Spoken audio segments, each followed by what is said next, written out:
नमस्कार दोस्तों, राधे राधे। मैं नीरज डंगवाल।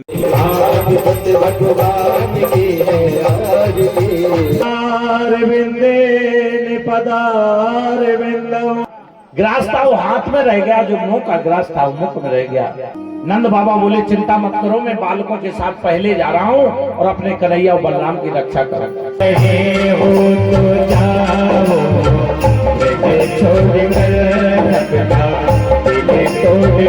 मेरे कन्हैया लौट कर आए हैं ना, उस दिन से ना भोजन करते हैं।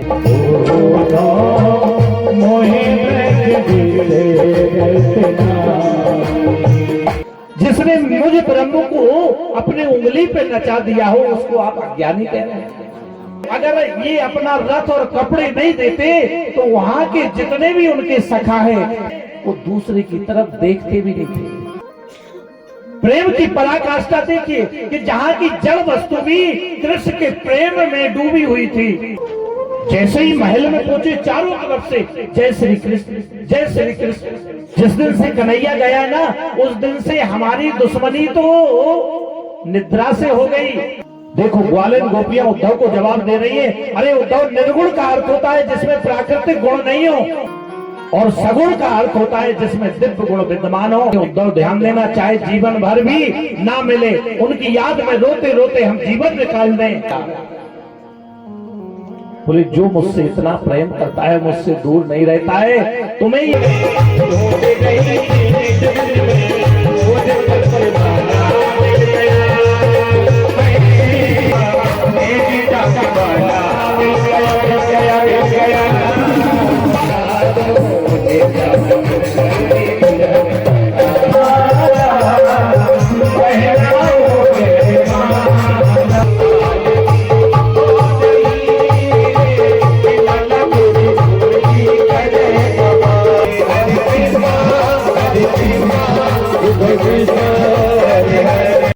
नमस्कार दोस्तों, राधे राधे। मैं नीरज डंगवाल नंदन कानन होम स्टे मुक्तेश्वर से आप सभी का हार्दिक स्वागत करता हूं अपने YouTube channel Nandan Kanan home stay में। तो आज हमारे गांव में श्रीमद् भागवत कथा जो चल रही है टीलाधार में, उसकी षष्ठम दिवस में हम लोग प्रवेश कर रहे हैं। तो मैं घर से निकल रहा हूं। आज छठे दिन की कथा उसमें की जानी है। कल मैं जा नहीं पाया था, कल कुछ जरूरी काम पड़ गया था, जिस चक्कर में कल की कथा मिस हो गई। कल भगवान की सुंदर सुंदर मधुर बाल लीलाएं थी, तो वो लीलाएं मेरे से मिस हो गई। तो आज षष्ठम दिवस की कथा है जिसमें भगवान की बाल लीलाओं से कंसवध और उसके पश्चात जो भगवान की द्वारका की लीलाएं हैं उन लीलाओं का वर्णन इसमें किया जाएगा। तो चलिए प्रवेश करते हैं आज षष्ठम दिवस की लीला में। तो बड़ा आनंद आ रहा है इस कथा श्रवण करके, और परम पूज्य व्यास जी के श्रीमुख से इस कथा का श्रवणपान करके सभी लोग मंत्रमुग्ध हो रहे हैं, क्योंकि उनकी ये पहाड़ों में हमारे क्षेत्र में प्रथम कथा है। तो सभी लोग मंत्रमुग्ध हो गए उनकी कथा श्रवण करके। और साथ ही साथ में जो संगीतक बंधु आए हुए हैं उन्होंने भी बहुत ही अच्छा सुर बांधा हुआ है यहाँ पे भजनों का। तो चलिए आज षष्ठम दिवस में प्रवेश करते हैं। अब बने रहिए हमारे साथ में, पूरी वीडियो को एंजॉय कीजिएगा। तो आज मौसम जो है बहुत सुहावना बना हुआ है, हल्के हल्के बादल हैं और कुछ देख सकते हैं आसमान भी दिख रहा नीला नीला। और बस बारिश ना हो, बारिश हो तो ऐसे में बहुत डिस्टर्ब हो जाता कथा में, क्योंकि बहुत दूर दराज से लोग आते हैं। तो चलिए आज षष्ठम दिवस की कथा में प्रवेश करते हैं। अब बने रहिए हमारे साथ में, पूरी वीडियो को एंजॉय कीजिएगा। तो हम लोग निकल चुके हैं यहाँ से टीला के लिए, जहाँ पे श्रीमद् भागवत कथा का भव्य आयोजन यहाँ पे हो रहा है। तो ये रास्ता है हमारे घर से टीला जाने के लिए, और आज मौसम साफ है इसलिए रास्ते थोड़ा सा क्लियर हैं। अदरवाइज कल तक थोड़ा सा कीचड़ वगैरह बहुत गीले गीले हो रहे थे। ये सामने का नज़ारा देख सकते हैं, मुक्तेश्वर महादेव मंदिर दाढ़ीमा, और ये एरिया जो है पूरा दाढ़ीमा की ग्रीन वैली है। और साथ ही साथ में यहाँ से आगे शीतला की पहाड़ी और गढ़गांव का एरिया, और गढ़गांव के बिल्कुल उस तरफ नीली पहाड़ी जो दिख रही है वो है शीतला खेत माता शाही देवी का मंदिर। तो चलिए चलते हैं यहाँ से श्रीमद् भागवत कथा के लिए। हम पहुंच गए कथा पंडाल में, और परम पूज्य व्यास महाराज जी यहाँ पहुंच चुके हैं। तो आरती के साथ ही प्रवेश करेंगे। आज हम षष्ठम दिवस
माल्यादीनि सुगन्धीनि माल्यादीनि वयं प्रभो मया हृतानि पुष्पाणि पूजार्थं प्रतिगृह्यताम्। ओम सर्वोपचार गंधर्चन पुष्पाणि समर्पयामि प्राण पुरुषोत्तमाय नमः। प्रेम से बोलिए बांके बिहारी लाल की, श्री भागवत भगवान की, परम पूज्य व्यास जी महाराज की, परम पूज्य श्री सद्गुरुदेव महाराज की, संत समाज की, मानव धर्म की, सत्य सनातन धर्म की जय जय श्री राधे।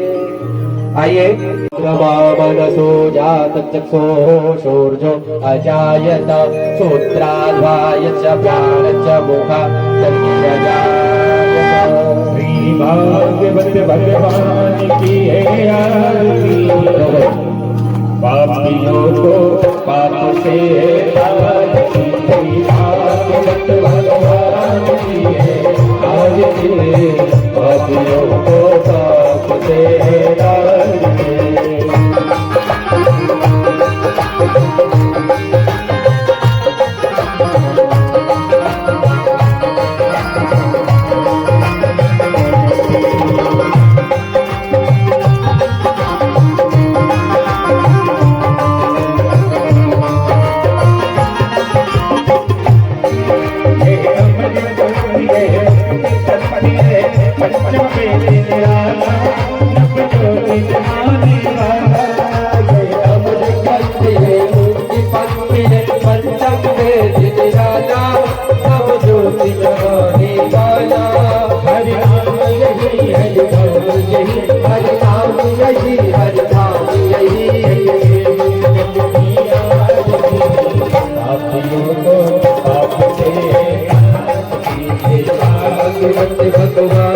आरती। पापियों को पाप से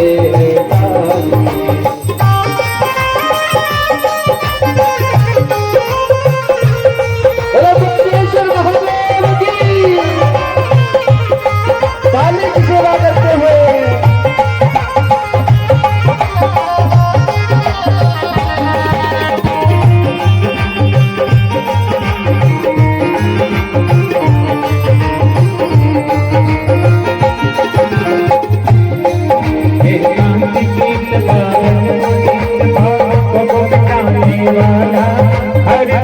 कराने वाला, ये शांति की पावन पुनीत पापों को मिटाने वाला, हरि बरस कराने वाला। ये सुख करनी है सुख हरनी, ये सुख करनी है सुख हरनी, मुख तो पापियों को पाप से भाग्यवंत भगवान की है आरती। पापियों को पाप से है तारनी।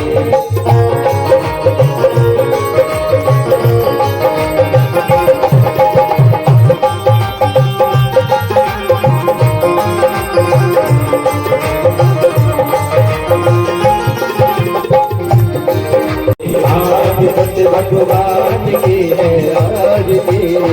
पापियों को पाप से है तारनी।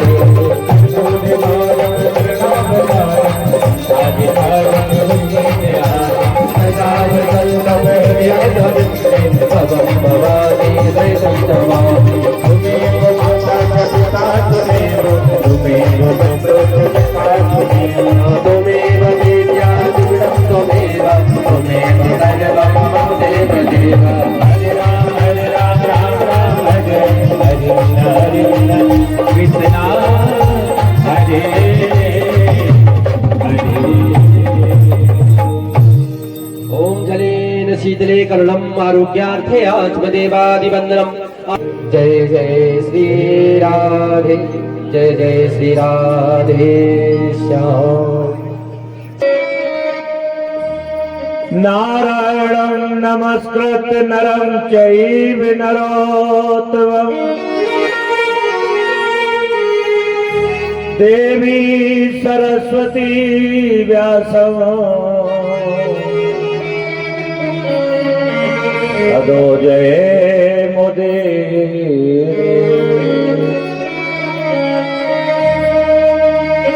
करार बिंदे पदार बिंदम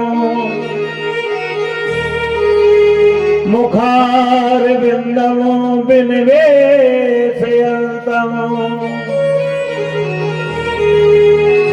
वटस पत्रस पुटे शयानम बालम मुकुंदम मनसा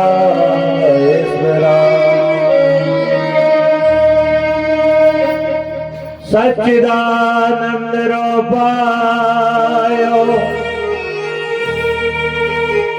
विश्वोत्पत्त्यादि हेतवे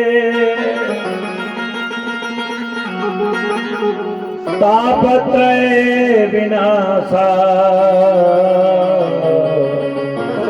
श्री कृष्णाय वयम् नमः।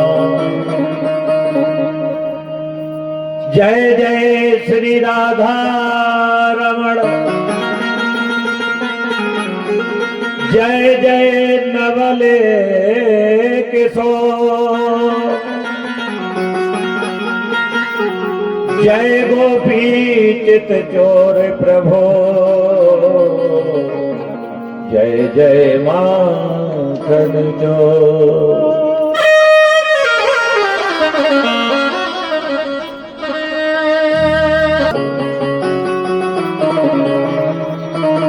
बोले सदगुरुदेव भगवान की, कृष्ण कन्हैया लाल की। आज कंस ने यज्ञ की तैयारी की, अक्रूर जी को भेजा। मन में ये कल्पना कर रहे कि अगर बुलाया और मार दिया तो, क्योंकि शंका है, साकार में हरदम शंका बनी रहती है। और ये बोल रहे जहां प्रेम अधिक होता है वहां पर भी शंका हो जाती है।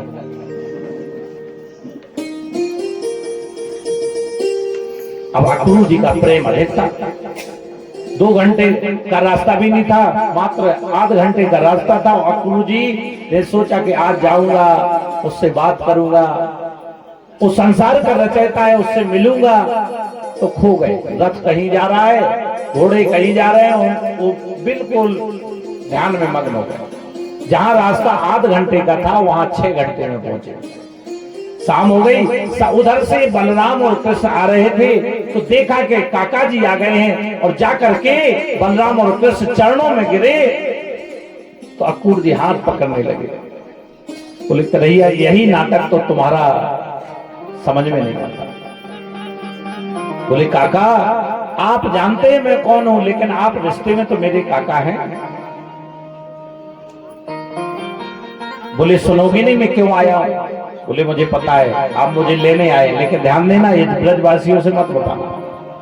अगर आप बता दोगे कि मैं तुम्हें लेने आया हूं और सीधे बता दोगे तो ये मर जाएंगे, तुरंत मर जाएंगे, हमारे बगैर 1 सेकंड नहीं रह सकते। इतना प्रेम। अक्रूर जी गए और नंद बाबा के महल में पहुंचे। शाम का समय था। नंद रानी सबको भोजन करवा के भोजन कर रही थी, यशोदा मैया। और अक्रूर जी नंद बाबा बैठे। नंद बाबा ने पूछा सुनाइए कैसे आगमन हुआ। उन्होंने कहा मैं कृष्ण बलराम को लेने आया हूं। इतनी बात मैया यशोदा ने सुनी तो जो हाथ का ग्रास था वो हाथ में रह गया, जो मुंह का ग्रास था वो मुख में रह गया। मैं अपने कन्हैया और बलराम को अपने नजरों से दूर नहीं करूंगा। कन्हैया और बलराम दौड़ के आए, मां के चरणों में गिरे। बोले मैया तू कहीं नहीं जाने देती मुझे, मैं कहीं गया हूं? देख मेरी उम्र 11 वर्ष आज और 56 दिन की हो गई, मैं कहीं गया नहीं हूं। कभी तो कहीं घूमने जाने दिया कर। मैया को तो देखो भोजन वहीं छोड़ दिया। रात भर चर्चा होती रही। प्रातः काल जैसे ही ब्रज की गोपियों ने सुना, उनके भक्तों ने सुना, तो लाखों की भीड़ उनके दरवाजे पर आ गई। गोपियां मन में सोच रहे कि प्रेम तो प्रेम पहले जगाते हैं, और जब प्रेम जग जाता है तो ये छोड़ के चले जाते हैं। बारिश चली आज तो गोपिकाएं मन में बड़े ब्रह्मे हैं और ब्रह्मा को दोष देने लगी, हे ब्रह्मा इस सृष्टि में सब कुछ लिखते, लेकिन मेरे कन्हैया से बिछुड़ने का आपने कलम क्यों चलाई, ये बिछुड़ने का लेख क्यों लिखा। रात भर चर्चा, प्रातः काल रथ को तैयार किया गया। नंद बाबा बोले चिंता मत करो, मैं बालकों के साथ पहले जा रहा हूं और अपने कन्हैया और बलराम की रक्षा करूंगा। रथ में जैसे ही बलराम और कन्हैया बैठे, अंदर से पागलों की तरह मां दौड़े हुए यशोदा आई, अरे कोई नेक रथ को तो रोको। बलराम और कृष्ण रथ से उतरे और मां की स्थिति देख करके चरणों में गिरे। मैया कहती है कन्हैया आज पता चला लाला तू मेरा पुत्र नहीं है। सोचिए, जिस मां ने ये मान के पाला है कि मेरा पुत्र है, उसे 11 वर्ष बाद पता चले कि ये मेरा पुत्र नहीं है, उस मां पे क्या गुजरे।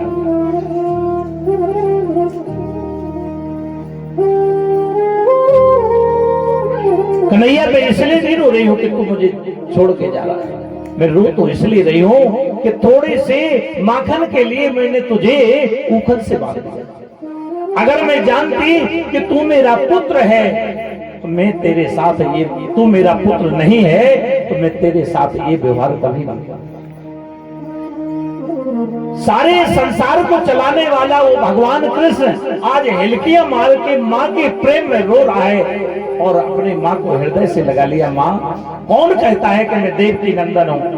आज से संसार में मैं यशोदा नंदन के नाम से जाना जाऊंगा। आज से मैं यशोदा नंदन कहलाऊंगा। मैया को उसी अवस्था में छोड़ के जब रथ आगे ले जाने लगे तो ये गोपी दौड़ के पहुंची किसके पास? किशोरी के पास। क्यों, तुझे पता नहीं क्या कन्हैया छोड़ के जा रहा है? जा रहा है, मुझे पता है, फिर भी तुम मिलने नहीं जा रही। किशोरी कहती है कि अगर मैं मिलने जाऊंगी ना, मेरा प्रेम स्वार्थ नहीं है कि प्रेम प्रेम सब कोई कहे और प्रेम न चीने कोई, और औघट प्रेम पिंजर पड़े प्रेम कहावे सो। कन्हैया मुझसे इतना प्रेम करता है, वो इतना प्रेम करता है कि अगर रास्ते में मुझे देख लेगा तो अपने जीवन को, देश को बदल देगा। और प्रेम जो है वो मिलने का विषय नहीं है, प्रेम तो त्याग का विषय है, प्रेम तो छोड़ने का विषय है, और प्रेम तो बलिदान का विषय है। इसलिए मैं कहता हूं संसार में कोई प्रेम नहीं करता है। प्रेम तो हमारी गोपिकाएं करती थी, प्रेम तो हमारी किशोरी करती थी, जो कन्हैया से कि उनके सामने इसलिए नहीं जा रही है कि कहीं वो अपने जीवन के उद्देश्य को ना बदल जाए। सारी गोपिकाएं बिलख रही हैं, रो रही हैं, गा रही हैं। क्या गा रही हैं? जा रहे हो तो जाओ ब्रज छोड़कर सबका दिल तोड़कर, प्यारे ऐसा कन्हैया नहीं पाओगे, नहीं पाओगे। जा रहे हो तो जाओ ब्रज छोड़कर सबका दिल तोड़कर, प्यारे ऐसा कन्हैया नहीं पाओगे, नहीं पाओगे। ना जाओ, ना जाओ, ना जाओ, ना जाओ।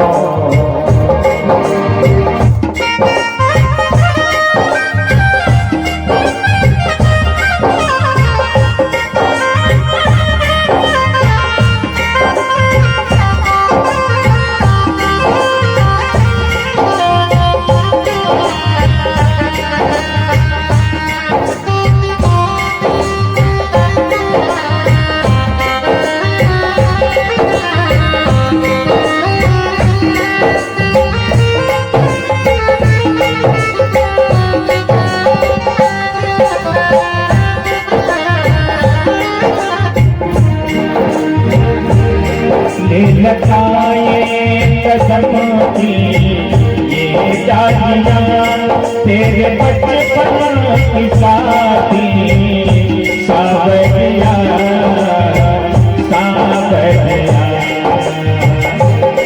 कुछ कलियां कहानी तेरी गा रही तेरी गा रही ऐसी गलियां कन्हैया नहीं पाओगे नहीं पाओगे जा रहे हो तो जाओ मुझे छोड़ कर सबका दिल तोड़ कर प्यार ऐसा कन्हैया नहीं पाओगे नहीं पाओगे ना जाओ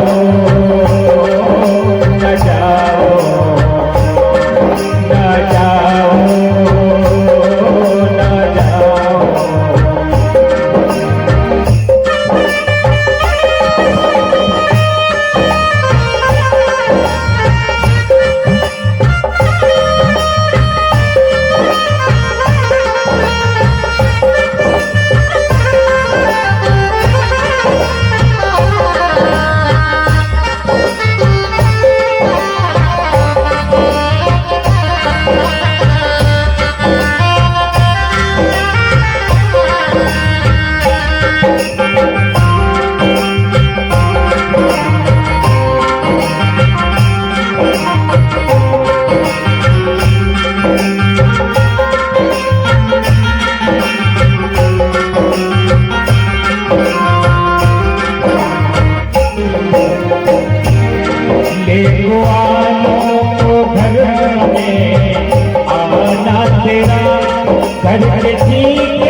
चुराना तेरा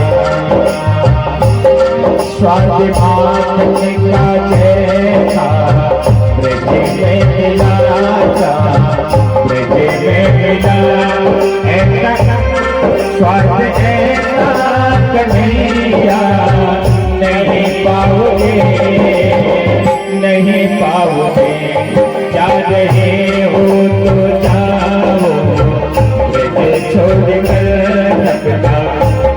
तोड़ कर प्यार ऐसा कन्हैया नहीं पाओगे नहीं पाओगे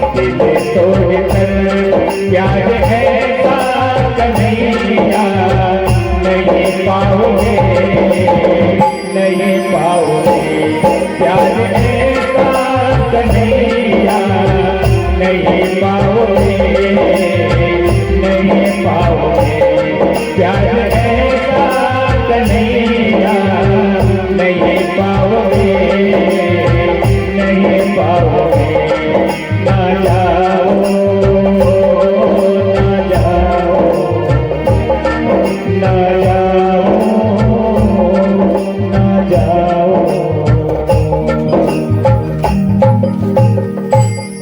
जब तक रथ का ध्वजा दिखता रहा तब तक सभी गोपिकाएं देखती रही। और श्रीमद् भागवत कथा में लिखा है कि कोई गोपी उस दिन के बाद घर नहीं गई।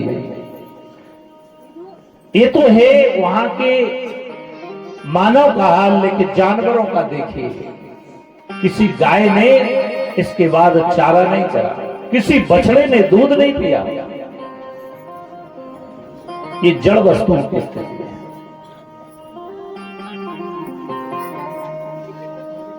कन्हैया बलराम जैसे ही यमुना किनारे पहुंचे तो अक्रूर जी को भ्रम था कि कहीं कंस मार ना दे। अक्रूर जी ने अपने गुप्तचर लगा रखे थे और उन्होंने एक योजना बनाई थी कि मैं जैसे ही डुबकी लगाऊं यमुना में 3 डुबकी लगाऊं तो तुम लोग सावधान हो जाना कि कन्हैया को लेके आ रहे हैं, तो सब लोग सतर्क हो जाना।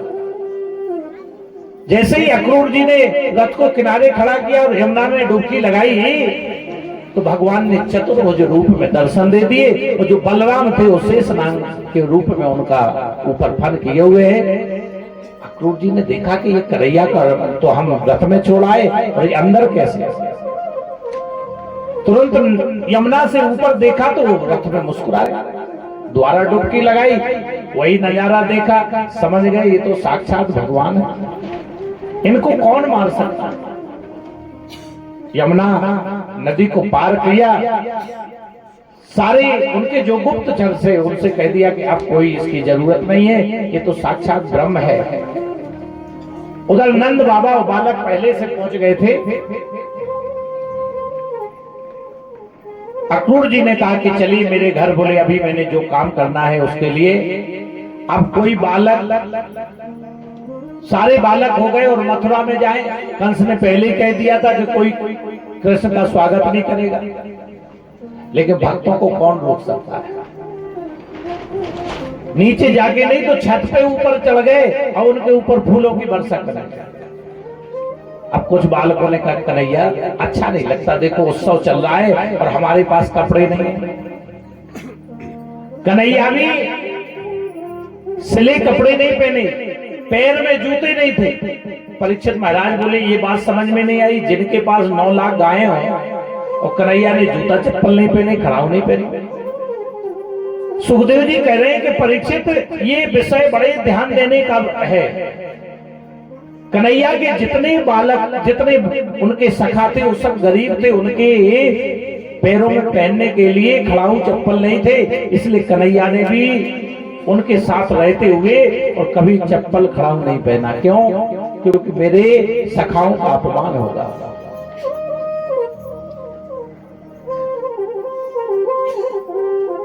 जितना आप भगवान को मानते हो ना, भगवान भी 1000 गुना कहीं ज्यादा उससे आपको मानता है।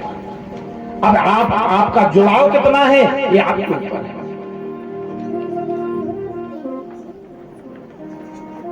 सारे बालकों के लिए कपड़ों का इंतजाम करने के लिए एक यमुना किनारे एक धोबियों का घाट था, वहां पहुंचे।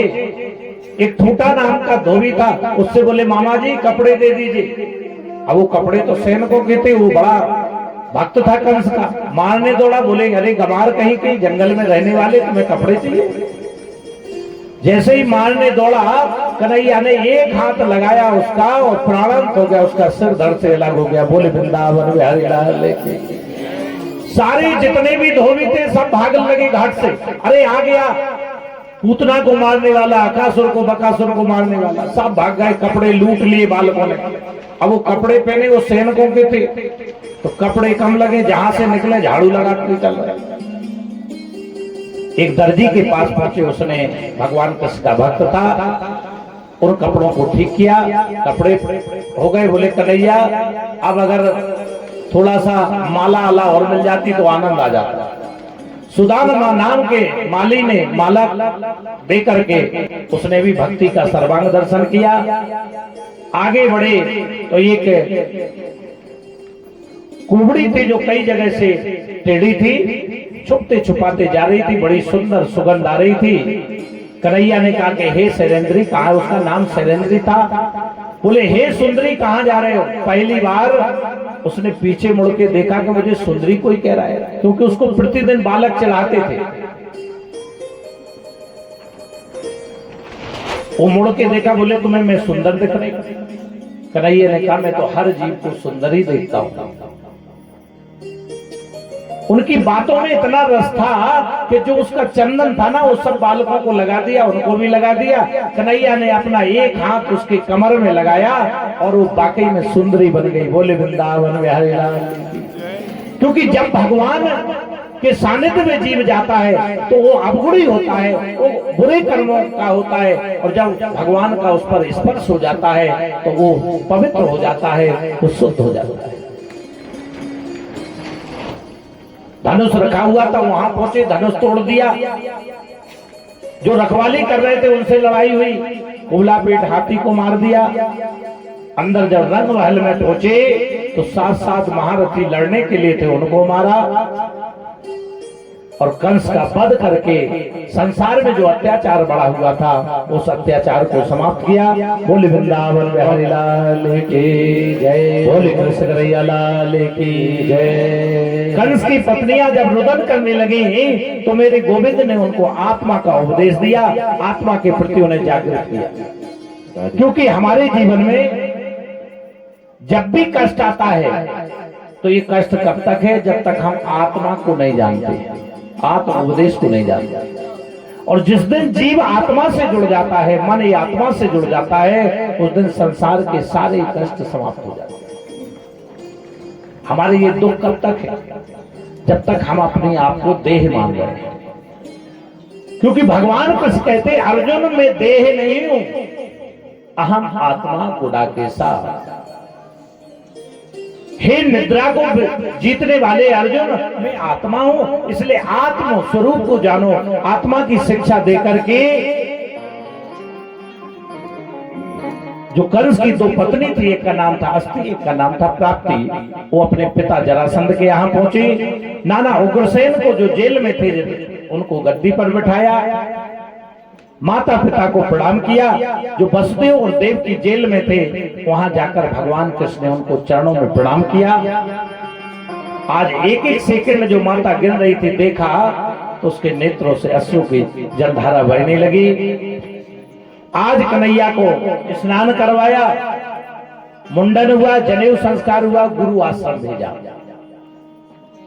पहले के समय में बालकों को गुरु के यहाँ भेजा जाता था, जिससे वो अध्यात्म शिक्षा जान सके, जीवन जीने की कला समझ सके, गृहस्थ आश्रम में प्रवेश कैसे करना है, माता पिता की सेवा कैसे करनी है, ये गुरु आश्रमों में बताया जाए।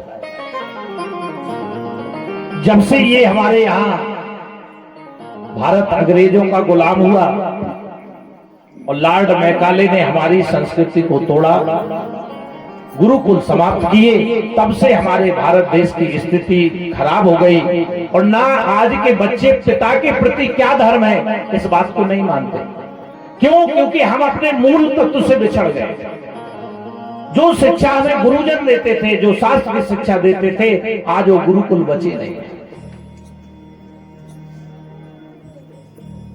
भगवान कृष्ण बलराम कहां पहुंचे? उज्जैनी पहुंचे, सांदीपन ऋषि के आश्रम में। वहां पर उन्होंने गुरु दीक्षा। अब वो तो भगवान थे, जो संसार का नियम था। मैंने गुरु के बारे में आपको खूब विस्तार से चर्चा किया। गुरु ग्रह पढ़न गए रघुराई, अल्पकाल विद्या सवाई। 64 दिन में सारी विद्याओं को सीख करके गुरु दक्षिणा में गुरु से बोले, महाराज मांगिए, मैं गुरु दक्षिणा में क्या चाहते हैं? बोले, जैसे कृष्ण और बलराम जैसा शिष्य मिल जाए, उसे और क्या चाहिए? गुरु माता ने कहा कि मेरी एक इच्छा है, मैं गुरु दक्षिणा में आपसे अपने मरे हुए पुत्रों को मांगती हूँ। भगवान कन्हैया बलराम गए, समुद्र में जो 5 जन नाम का राक्षस रहता था उसको मार के वो शंख लाए और यमपुरी से गुरु माता के पुत्रों को ला करके गुरु माता को दिया और मथुरा गए। बोले वृंदावन बिहारी लाल की, हमारे बोले वृंदावन बिहारी लाल की जय, सद्गुरुदेव महाराज की जय। जय श्री राधे। जिस दिन से मेरे कन्हैया लौट कर आए हैं ना, उस दिन से ना भोजन करते हैं और ना किसी से बोलते हैं, चुपचाप रहते हैं। आज पहली बार देवकी ने अपने हाथों से भोजन बनाया, थाली लगाई, कन्हैया को बुलाया। बड़ा सुंदर प्रसंग है। एक भक्त की भगवान के प्रति क्या निष्ठा होनी चाहिए कि भगवान भी मजबूर हो जाए उस प्रेम में लाचार हो जाए, उस प्रेम को दिन रात याद करने के लिए भक्ति करूं तो ऐसे करूं।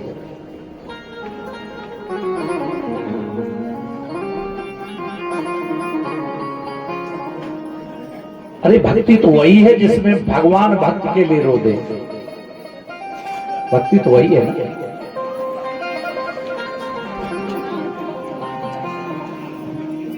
भोजन बनाया, कन्हैया को बुलाया और जैसे ही भोजन की थाली पर कन्हैया भोजन के पास पहुंचे तो माता यशोदा की याद करने लगी कि जिस दिन में थोड़ा भी दूध कम पीता था ना तो हजारों वैद बुला देते थे। जो बालक जो मेरे सखा एक सेकंड भी मेरे बगैर नहीं रह सकते थे, उनका क्या हाल होगा। भोजन की थाल को छोड़ करके मथुरा के नदी के किनारे और ब्रज की तरफ देखने लगे। माता देवकी को समझ में नहीं आया कि जिस दिन से कन्हैया गुरुकुल से आया है उस दिन से ना भोजन करता है, ना किसी से बात करता है, दिन भर उदास रहता है। वसुदेव से कहा कि सुनते हो, कन्हैया से पूछो उसे कष्ट क्या है, कोई यहाँ पे कष्ट है क्या? बोले मैं क्या जानूं उसके मन की, क्योंकि मेरे भी सानिध्य में नहीं रहा। उनके एक मित्र थे बृहस्पति के शिष्य उद्धव, ज्ञान के प्रखर विद्वान। उनको बुलाया, बोले जाओ पूछो कन्हैया को दुख क्या है। उद्धव दौड़े दौड़े गए तो देख रहे हैं कि कन्हैया के नेत्रों में जल भरा हुआ है। बोले कृष्ण आप रो रहे हो? संसार का पालन करने वाला, क्योंकि उद्धव ज्ञानी थे, वो जानते थे ये कौन है। बोले संसार को पालन करने वाले आपको भी मोह हो गया। उद्धव को हृदय से लगाया और ऐसे रो रहे हैं भगवान जैसे बालक रोता है। बोले उद्धव कभी किसी से प्रेम किया है? कभी जीवन में तुमने किसी से प्रेम किया है? मैं ब्रजवासियों का प्रेम भूल नहीं पा रहा। अगर आप इसको गहराई से सोचें तो कैसे भक्त रहे होंगे वो, कैसी उनकी भक्ति रही होगी, कैसा उनका सगुण के प्रति प्रेम रहा होगा। आप भी तो सगुण की भक्ति करते हैं।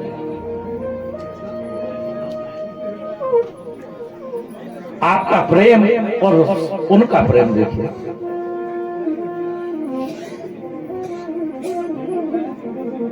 अरे भक्ति करो तो गोपियों की तरह, भक्ति करो तो उनके सखाओं की तरह, कि भगवान भी जिनकी याद में दिन रात रोता।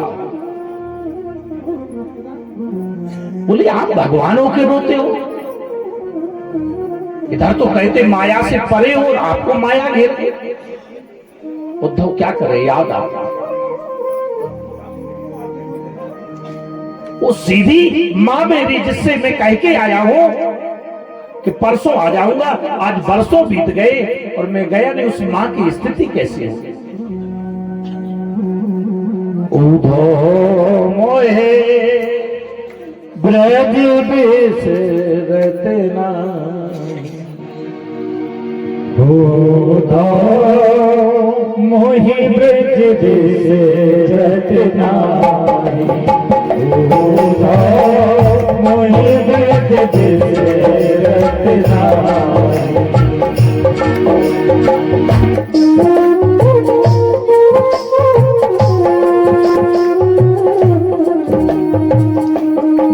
उद्धव मुझे ब्रज की जब जब याद आती है तब तब मुझे ऐसे लगता है मेरे प्राण निकल रहे हैं। वृंदावन गो कुल तन आवत, वृंदावन गो कुल तन आवत, सगन तुरन की छाई, मोहि ब्रज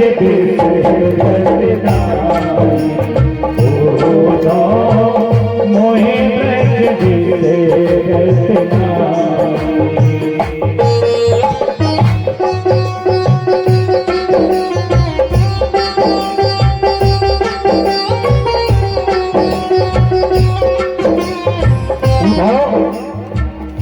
वृंदावन गोकुल तन आवत सघन, त्रिनत की छाई, वो पेड़ों की छाए याद आती है, वो मुझे गायों की याद आती है। वो मेरे बगैर अगर मैं थोड़ी सी मुरली बजाना बंद कर दूं ना तो बछड़े दूध पीना बंद कर देते, जैसे मानो हमसे कह रहे हो कन्हैया और मुरली की तान सुनाओ। मेरी मैया तो मेरे लिए जाने वो कैसे अवस्था में। उद्धव बोले अच्छा वो अज्ञानी होगी ना, मैं अभी जाता हूं और उन्हें ज्ञान समझा के आ जाता हूं कि वो तो हर जगह है, आपका भजन करेंगे। कन्हैया मन में सोच रहे हो जिसने मुझ ब्रह्म को अपनी उंगली पे नचा दिया हो उसको आप अज्ञानी कह रहे हैं। अच्छा उद्धव जाओ ना, आप इस ज्ञान को उसको बता के आओ। वो अगर मुझे याद नहीं करेंगे ना तो मैं कभी याद नहीं करूंगा, इसका मतलब वो मुझे याद कर। उद्धव जाने लगे, भगवान ने रोका कि थोड़ा रुकी। क्यों रोका? अपना रथ दिए, अपना पीतांबर दिया। क्यों दिया? सुखदेव जी महाराज कर रहे परीक्षित है, अगर ये अपना रथ और कपड़े नहीं देते तो वहां के जितने भी उनके सखा है, जितनी भी गोपिकाएं हैं, वो दूसरे की तरफ देखते भी नहीं थे। अगर भगवान का कोई चिन्ह नहीं है ना तो उसकी तरफ ध्यान भी नहीं देते थे। इसलिए भगवान जानते थे कि उद्धव जा तो रहे हो, लेकिन वो देखेंगे तब जब आप मेरा पीतांबर पहन के जाओगे, मेरा रथ लेके जाओगे। उद्धव रथ में बैठे और जाने लगे, और जैसे ही उद्धव जा रहे हैं और जैसे ही वृंदावन की सीमा लगी तो प्रेम की हवा चलने लगी।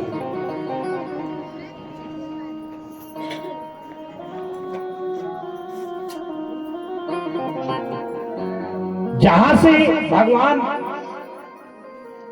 के ब्रज की शुरुआत हुई वहां से प्रेम की सुगंध आने लगी। कि तक कुछ दूर मथुरा से तो वृंदावन निकट आया, कि चलत कुछ दूर मथुरा से तो वृंदावन निकट आया, और वहीं से प्रेम ने अनोखा रंग दिखलाया। जैसे ब्रज की भूमि शुरू हुई ना, और जिस झाड़ी के नीचे से उद्धव का रथ जाए वो झाड़ी मानो झुक के पूछ रही हो कि बेटा पे झुक झुक के कहते थे ये धर आओ, ये धर आओ। मानो जो झाड़ी है, जो जड़ वस्तु है, वो कह रही हो उद्धव से कि इधर आओ। कि बेटा पे झुक झुक के कहते थे ये धर आओ, ये धर आओ। पपीहा कह रहा था मेरा पी कैसा है ये बतलाओ। पशु पक्षी मानो पूछ रहे हो कि मेरा प्रीतम कैसा है, वो किस हाल में है, ये खबर को बताओ। जिस झाड़ी से मेरे उद्धव निकलते हैं ना, झाड़ी में जो कांटे हैं ना, वो पीतांबर में फंस के मानो पूछ रहे हो कि मेरा प्रीतम कैसा है। कि नदी यमुना की धारा हर हर का शब्द सुनाती थी, और वहीं से एक मधुर आवाज आती थी। उद्धव को कुछ समझ में नहीं आ रही हो क्या रहा। प्रेम की पराकाष्ठा देखिए कि जहां की जड़ वस्तु भी कृष्ण के प्रेम में डूबी हुई थी। जैसे ही उद्धव आगे गए तो हजारों गायों ने घेर लिया। क्यों? क्योंकि वो भगवान कृष्ण के कपड़े और रथ में सवार थे। और जैसे ही देखा कि मेरा कन्हैया नहीं। सुखदेव जी कह रहे ये तो जड़ विष्णु, लेकिन उन बालकों की स्थिति देखिए जो कृष्ण के साथ खेलते थे, सुबह से शाम तक, रात तक, केवल सोने में है अलग हो जाते थे, बाकी अलग नहीं होते। उनका एक ही काम था। परीक्षित, जिस दिन से कन्हैया ने ब्रज छोड़ा है ना, उस दिन से एक ही काम था, सुबह प्रातः काल होते ही मथुरा के रास्ते में बैठ जाना, इस आशा में कि कन्हैया आएगा। और जैसे ही सूरज ढल जाए तो उदास मन से अपने घर को जाए कि कब सूरज उगे और कब मैं मथुरा के रास्ते में आ जाऊं। एक ही लक्ष्य। अब अपने अपने तरफ देखिए, क्या भगवान के प्रति मेरा लक्ष्य ये है कि तू कब मिलेगा। और इसके बाद तो भगवान की हम भक्ति करते हैं। इसके बाद आप कहते हो कि हम भगवान की भक्ति कर रहे हैं, हमें भगवान से प्रेम है। ये कैसा है? आज देखा बालकों ने कि रथ आ रहा है, सारे बालक खुशी से कन्हैया आ गया, कन्हैया आ गया, दौड़े दौड़े। एक बालक था, छोटा सा बालक, जिसको कन्हैया सबसे अधिक प्रेम करते थे, वो एक झाड़ी के पीछे छिप गया। एक ने पूछा क्यों? इतने दिन से तो रोता था और आज झाड़ी के पीछे छिप गया। क्योंकि जब प्रेम की अधिकता होती है ना, तो उसने कहा कि मैं झाड़ी के पीछे इसलिए कि आने तो कन्हैया बहुत तड़पाया है। वो आकर के जब तक मुझसे माफी नहीं मांगेगा ना, कान नहीं पकड़ेगा, तब तक उसे माफ नहीं करूंगा। कितने भोले हैं ब्रजवासी। और जैसे ही सारे बालक दौड़े तो उसका नाम मधुमंगल था, दौड़ते हुए सबसे आगे पहुंच गया। बोले क्यों? अभी तो बहुत बड़ी बड़ी बातें कर रहा था। बोले क्या करें, उसके बगैर एक सेकंड कटता भी तो नहीं, उसके बगैर रहना आता भी तो नहीं है। जैसे ही सारे बालक पहुंचे और सारे बालक जब रथ को देखा तो रथ को तो देखा, पीताम्बर को तो देखा, लेकिन उस पर कन्हैया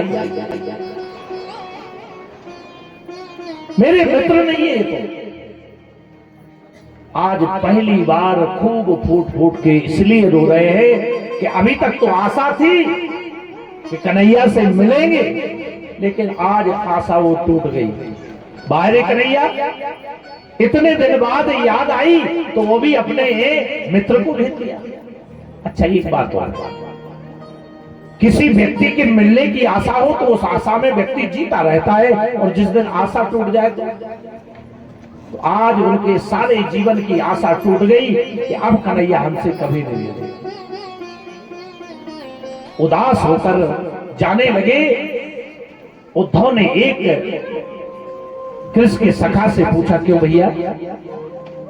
माता यशोदा का महल बड़े उदास मन से कहा कि ये जो धारा बह रही है ना, ये धारा पकड़ के चले जाना, और जहां ये धारा वहीं उनके महल से आ रही है। ध्यान देना, वो धारा काई की थी? वो किसी प्रपात की धारा नहीं थी, वो किसी नदी की धारा नहीं थी, वो किसी नल की धारा नहीं थी। जब उस धारा को पकड़ के और पहुंचे तो लाखों गायों के रोने की और हजारों गोपिकाओं के रोने की अश्रु की धारा थी। उसको पकड़ के पहुंचे और जहां वो धारा समाप्त हुई तो देखा लाखों गोपिकाएं बैठी हुई हैं, लाखों गायें खड़ी हुई हैं, उस कृष्ण के प्रेम में रो रही है।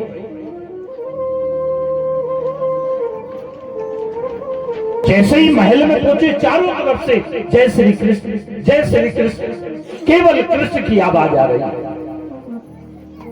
मैया यशोदा की तरफ ध्यान गया, बाल बिखरे हुए हैं। जिस दिन से कन्हैया गया भोजन नहीं किया।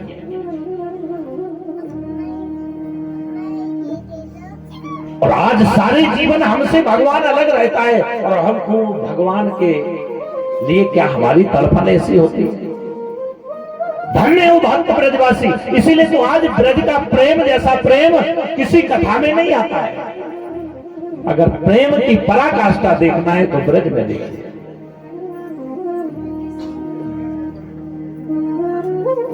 मैया मैं कृष्ण, जैसे ही कृष्ण कहा तो मैया चीख पड़ी,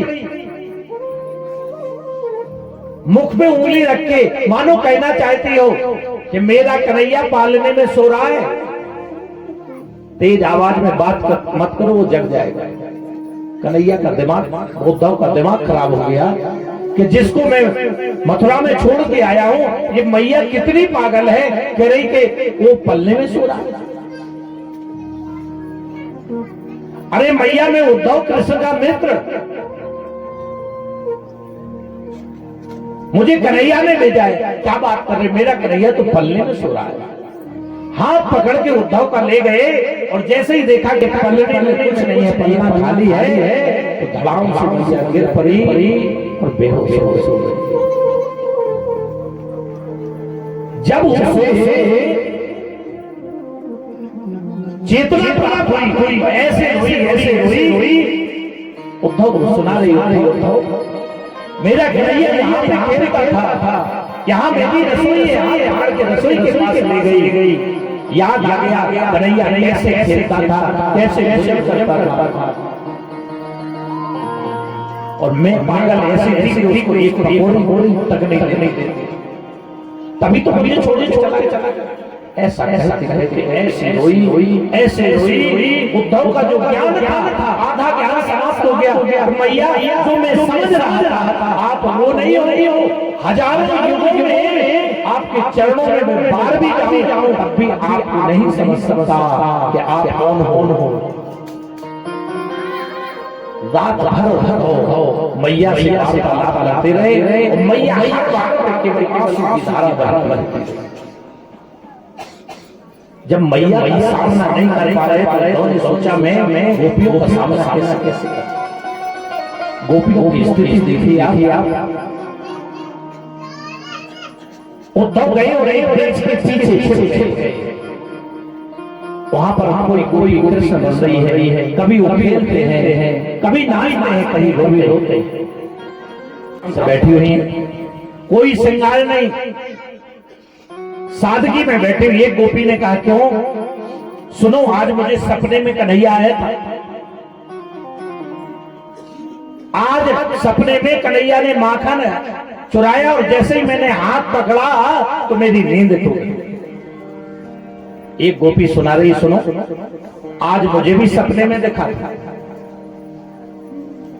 मैं पानी भरने गई, पनघट तक मेरे साथ गया और पीछे पीछे आ रहा था, और जैसे ही हम घर में पहुंचे और मैंने मुड़ के देखा तो मेरी नींद टूट गई। सब अपनी अपनी कथा सुना रहे हैं। किशोरी शांत चित बैठी हुई है। एक सखी ने पूछा, क्यों? किशोरी, तुझे सपने में कन्हैया नहीं आता?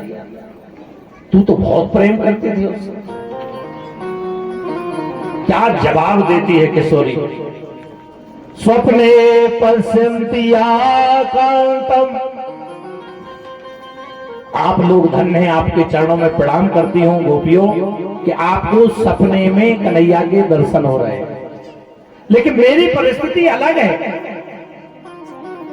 कि स्वप्ने पश्यन्त्या कांतम धन्यास्ता सखियो सीता अस्माकं तो गते कांतम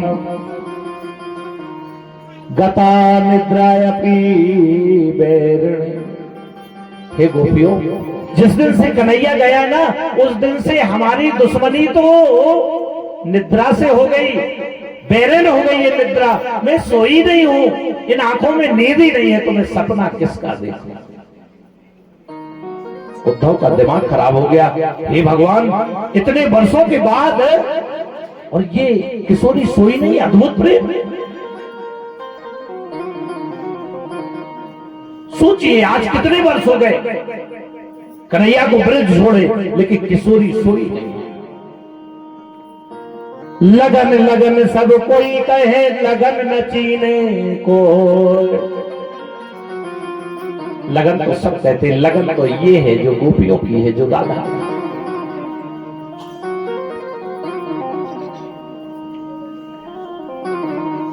उद्धव जी ने सोचा, हे भगवान, प्रभु के ब्रज में इतने दिन गए और अभी तक ये गोपियों ने घर नहीं देखा।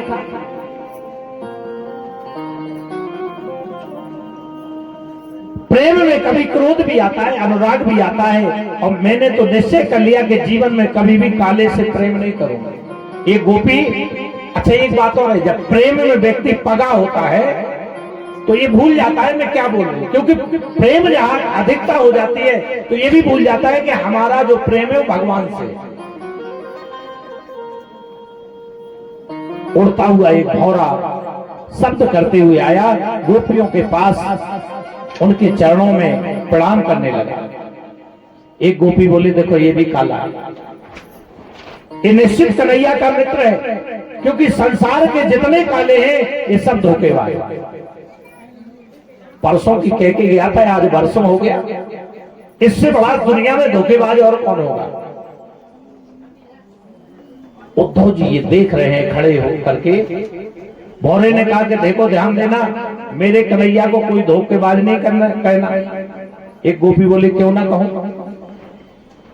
अरे क्या बिचारा था, क्या बिगाड़ा था बेचारे बलि ने। प्रेम किया था, 3 पग भूमि में नाप लिया। क्या बिगाड़ा था मोहरा ध्वज ने, अपने आप को कटवाना पड़ा। क्या बिगाड़ा था हरिश्चंद्र ने, राजपाट सब बेचना। सही कहती हूं मोरे, जिसने भी उस कपटी से प्रेम किया है उसको दुख जरूर मिला है। कि कामी क्रोधी लालची इनसे भक्ति न हो, भक्ति करे कोई सूर ना, जाति वर्ण कुल खोए। भक्ति में मिटना पड़ता है। मिटा दे अपनी हस्ती को, गर मर्तबा चाहे दाना खाक में मिलकर गुले गुलजार होता है। मिटना पड़ता है। आप कोई भी बीज को खेत में बोते हैं, जब तक वो अपना अस्तित्व खत्म नहीं कर पाए तब तक वो एक से अनेक नहीं बन पाता है। मिटना पड़ता है। भक्ति कोई साधारण व्यक्ति के बस की बात नहीं है। भक्ति तो वीरों का काम है। कामी क्रोधी लालची इनसे भक्ति ना होए, भक्ति करे कोई सूरमा, जाति वर्ण कुल खोए। मिटना पड़ता है।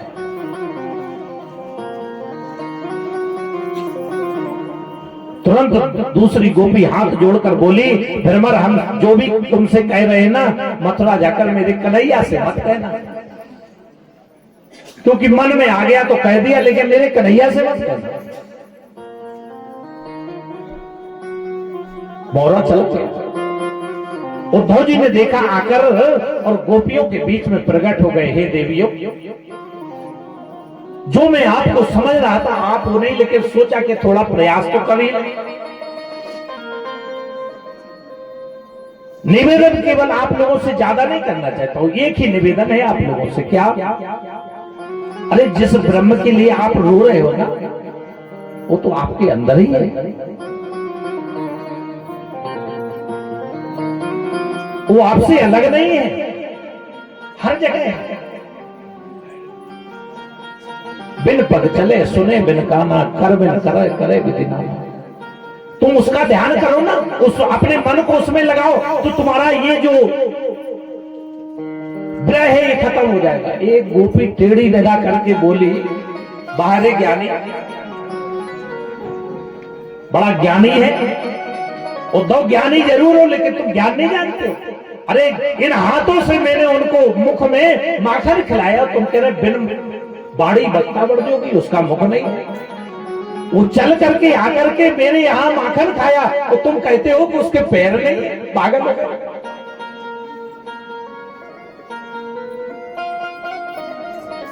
मैं सच कहूं, अगर आप सगुण के लिए जैसे गोपियों ने सगुण को माना, प्रेम किया, अगर आप ऐसा प्रेम कर दीजिए, आपको कोई भजन की जरूरत नहीं है। इस व्यासपीठ नहीं, मैं शास्त्र की बात कर रहा हूं। लेकिन प्रेम गोपियों की तरह होना चाहिए। अरे अपने मन को ज्ञान, अपने मन को उस कन्हैया में लगाओ। बोले पागल हो, ऊधो मन ना भय बसवी, ऊधो मन ना भजन बसवी, ऊधो मन ना भजन बसवी। एक हदो कयो श्यामो संग, एक हदो कयो श्यामो संग, कोरा मन ना भजन बसवी, मन ना भजन बसवी।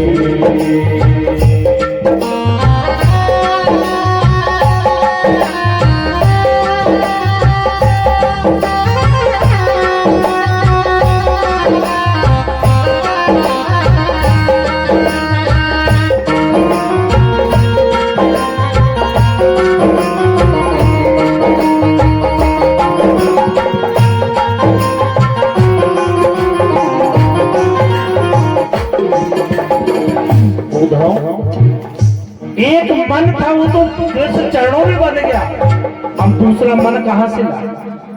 तुम कहते हो अपने मन को लगाओ ना ज्ञान में। मैं कौन से ज्ञान में? एक ही मन था जो कृष्ण के साथ था। तुम तो सखा श्याम सुंदर के सकल योग के ईश, ऊधो मन न भय। कृष्ण तन कृष्ण मन कृष्ण ही हमारो धन,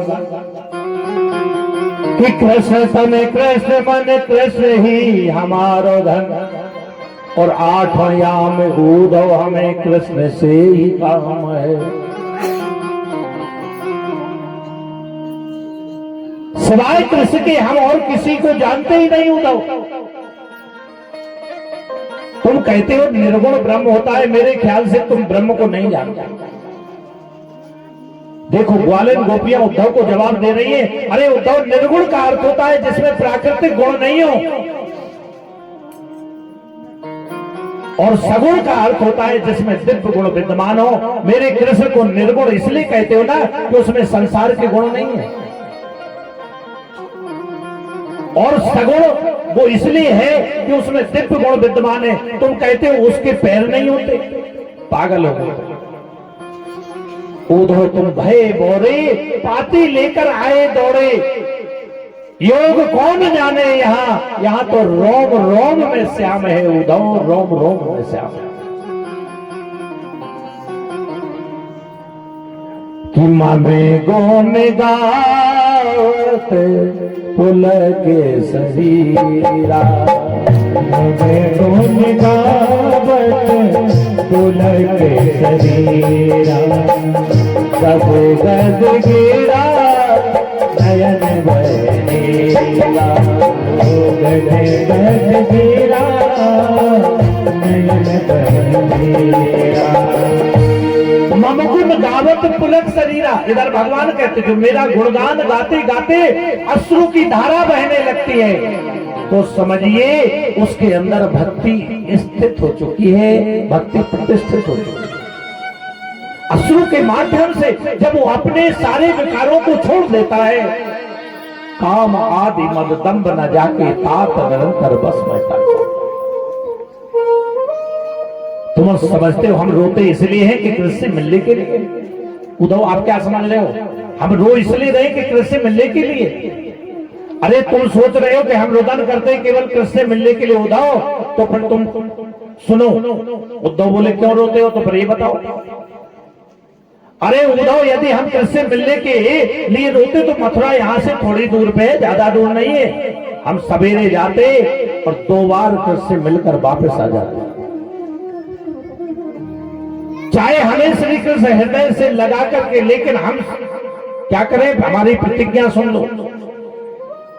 चाहे हम श्री कृष्ण हृदय से लगाकर पीस डालें, चाहे पैरों से ठोकर मार दें, जीवन पर्यंत हमसे ना मिले, हमें तड़पा तड़पा के मर जाए, लेकिन उद्धव ध्यान देना, चाहे जीवन भर भी ना मिले, उनकी याद में रोते रोते हम जीवन निकाल दें, पर सिवाय कृष्ण के दूसरे से प्रेम नहीं कर सकते। ना हमें ज्ञान पता है, ना योग पता है।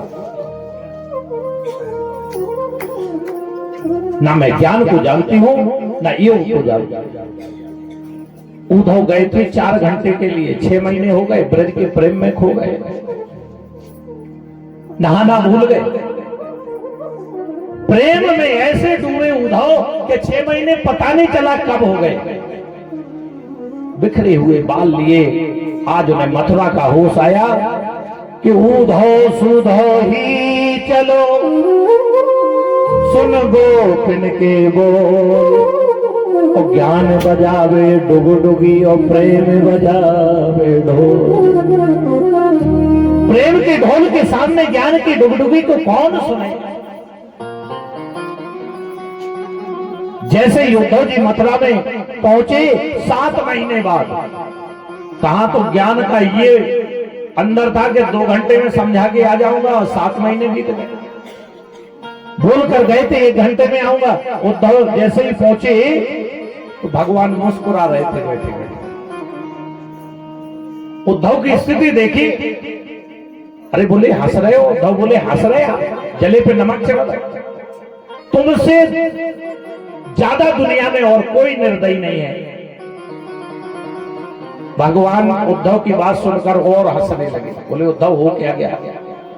अरे बोले तुम बराबर निष्ठुर कोई हो सकता है?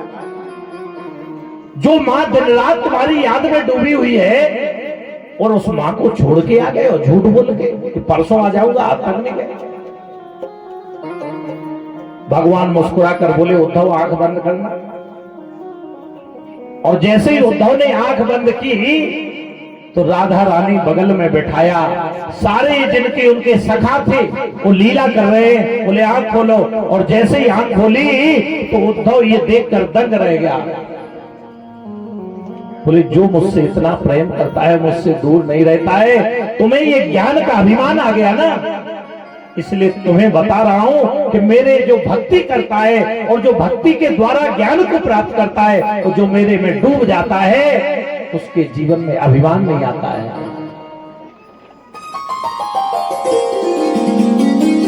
उद्धव के लिए भक्ति का सर्वांग दर्शन करवाया। राम रूपे भवेत सीता, रुक्मणी कृष्ण जन्मति। भगवान नारायण की पत्नी का नाम है लक्ष्मी, और वही नारायण जब राम के रूप में आए तो लक्ष्मी ही बनी सीता, और नारायण राम कृष्ण के रूप में आते हैं तो वही सीता लक्ष्मी बनती हैं। फिर ये राधा कौन? आप बताओ राधा कौन? तो बोले राधा तो साक्षात कृष्ण ही, तो शक्ति ही राधा। एक ही ज्योति नीचे से ऊपर चली गई, 2 रूप में परिणत हो गई, और एक राधा हो गई और कृष्ण हो गई। वही ज्योति के 2 रूप है, वो अलग तो नहीं। इसलिए राधा का प्रेम, गोपियों का प्रेम हमारे प्रेम जैसा नहीं है, निश्चय।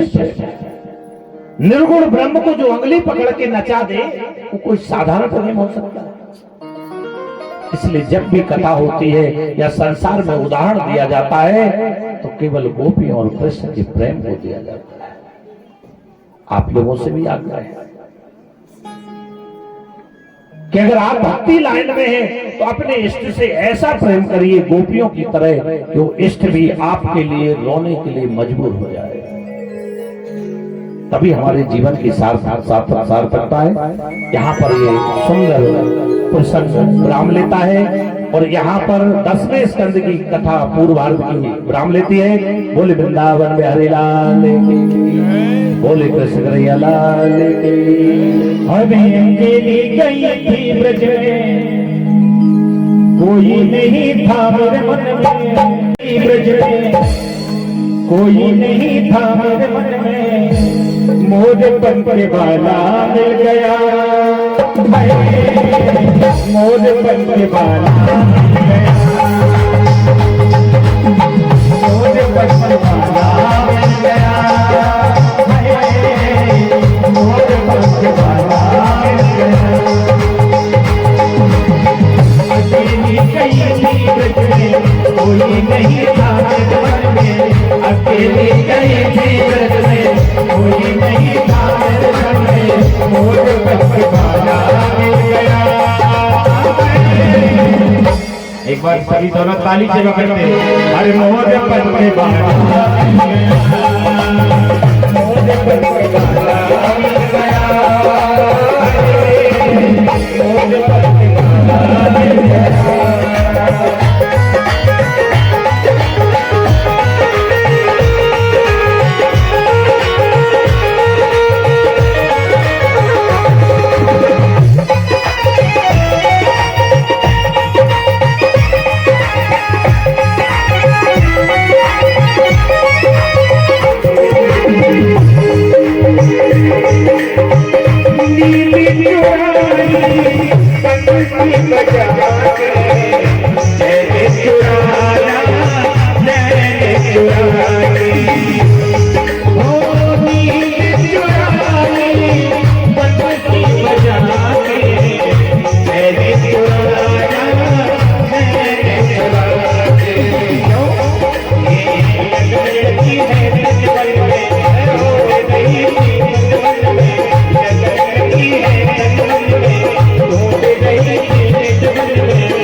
पीछे वालों जरा ताली बजाकर अरे मोर पंख के बाला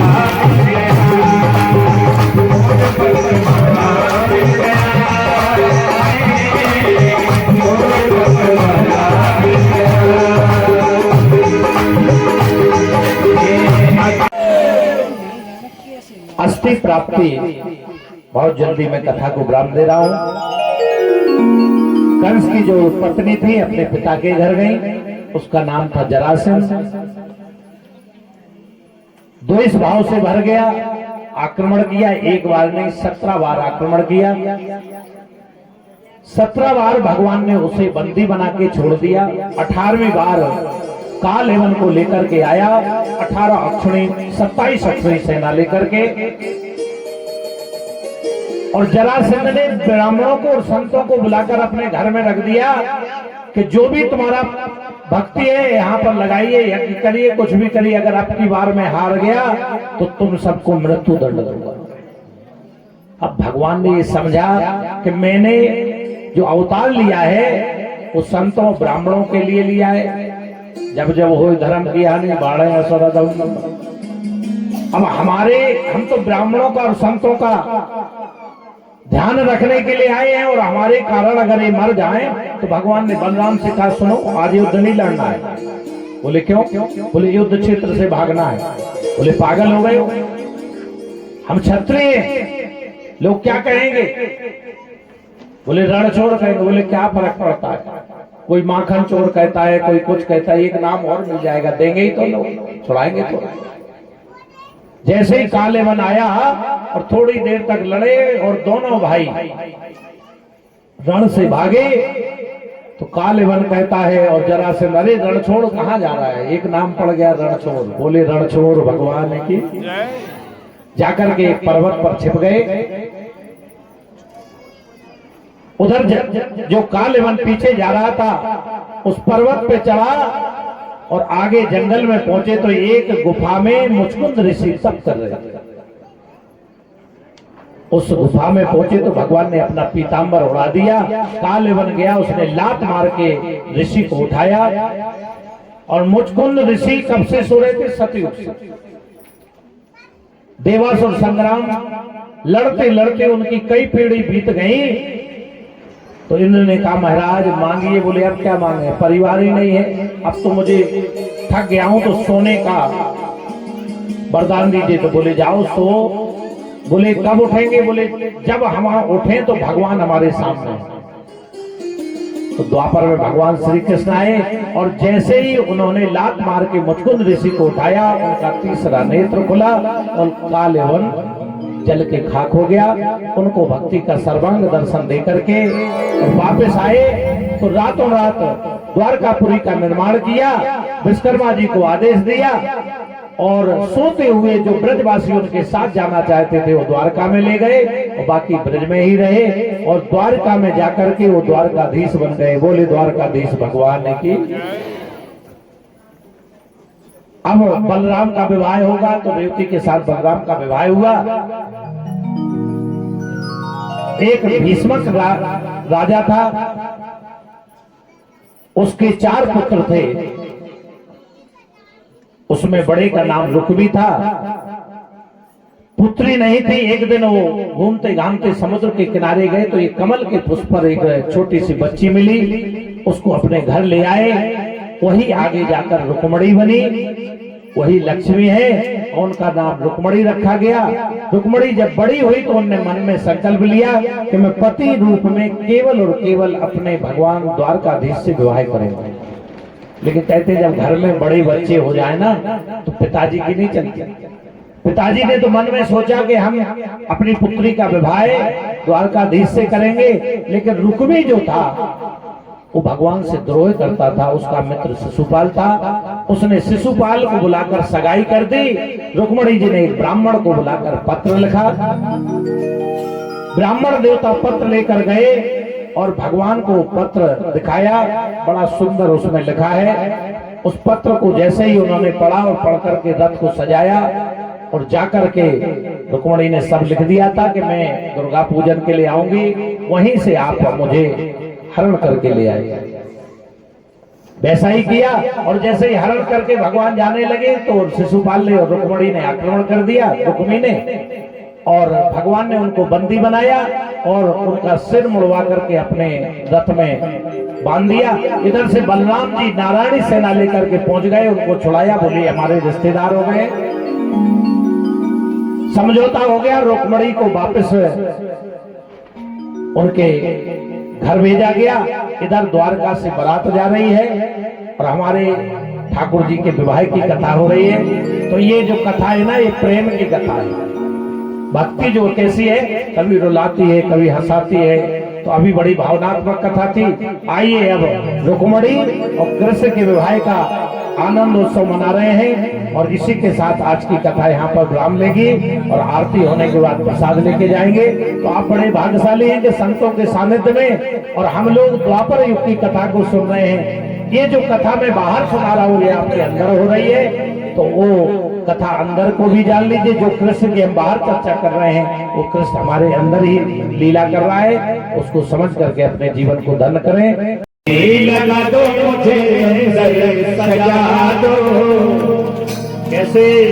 अरे मुझे समुंदर की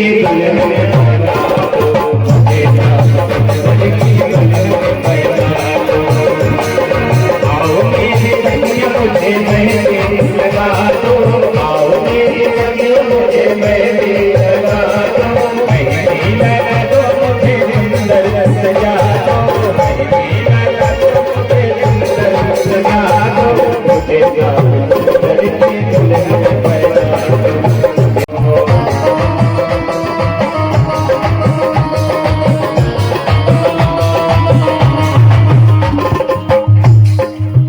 नाम लगा दो मुझे सुंदर सजा दो, मुझे सुंदर की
वर्मा जी ये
हेलो हेलो, बोलिए श्री सतगुरुदेव महाराज की।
तो सभी भक्त अपने स्थान पर खड़े हो जाएं और प्रेम से भाव से षष्ठम दिवस की संयम काल की बेला में भगवान की आरती हो रही है। प्रेम से भाव से सभी आरती गाएंगे।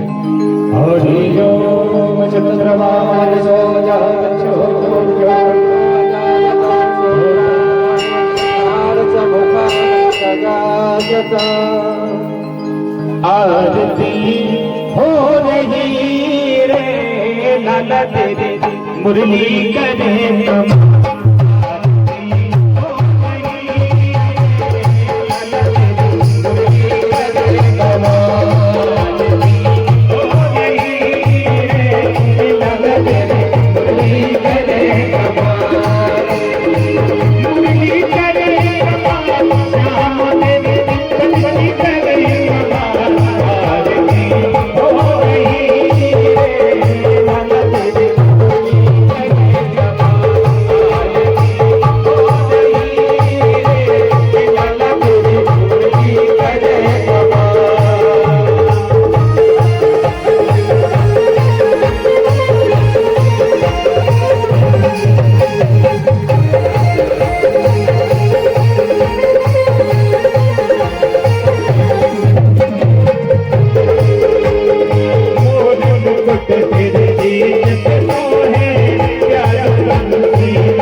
तो फाइनली आज षष्ठम दिवस की कथा को विराम दे करके हम लोग लौट रहे हैं यहाँ से वापस घर के लिए।